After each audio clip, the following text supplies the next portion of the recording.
സ്റ്റുഡൻസിന്റെ പെർസ്പെക്റ്റീവില് ചോദിക്കുവാണെങ്കിൽ എനിക്ക് തോന്നുന്നത് ഈ പുതിയ സ്റ്റുഡൻസ് ആയിരിക്കാം കൂടുതൽ ഇതുമായിട്ട് അഡോപ്റ്റ് ചെയ്യാൻ റൈറ്റ് മൈൻഡ് സെറ്റ് ഉള്ളവര്.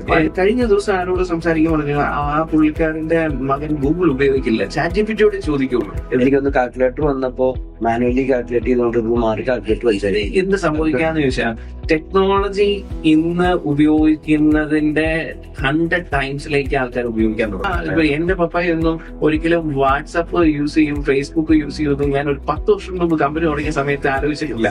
ഇന്ന് അവരാണ് എന്നെക്കാൾ കൂടുതൽ യൂസ് ചെയ്യുന്നത്. അപ്പോ ആ ഒരു മാറ്റം ഉണ്ടാക്കിയത് ഈ ഇന്റർനെറ്റിന്റെ ഒരു ഗ്രോത്ത് ആണ് ഇന്ത്യയിൽ എസ്പെഷ്യലി. എന്ന് പറയുന്ന പോലെ എയും തീർച്ചയായിട്ടും എനിക്ക് തോന്നുന്നു എയും അതേപോലെ ഒരു ചേഞ്ച് ക്രിയേറ്റ് ചെയ്യും അല്ലെ. നമ്മുടെ ഇപ്പൊ കമ്പ്യൂട്ടർ നമ്മൾ അങ്ങോട്ട് പോയി വർക്ക് ചെയ്യുവാണെങ്കിൽ ശരിക്കും എ നമ്മളിലേക്ക് വന്ന് വർക്ക് ചെയ്യും എന്നാണ് എനിക്ക്. അതെ, ഇപ്പൊ എല്ലാ ഇൻഡസ്ട്രിയിലും ആപ്ലിക്കബിൾ ആണ് കേട്ടോ. നമ്മൾ ചോദിച്ച ചോദ്യം പോലെ ടെക്നോളജിയിൽ മാത്രം നിൽക്കുന്ന അല്ലെങ്കിൽ ഒതുങ്ങി നിൽക്കുന്ന ഒന്നല്ല എന്നുള്ളതാണ്. ഈവൻ ഡോക്ടേഴ്സ് ആണെങ്കിലും അല്ലെങ്കിൽ എല്ലാ ടീച്ചേഴ്സ് ആണെങ്കിലും എല്ലാവർക്കും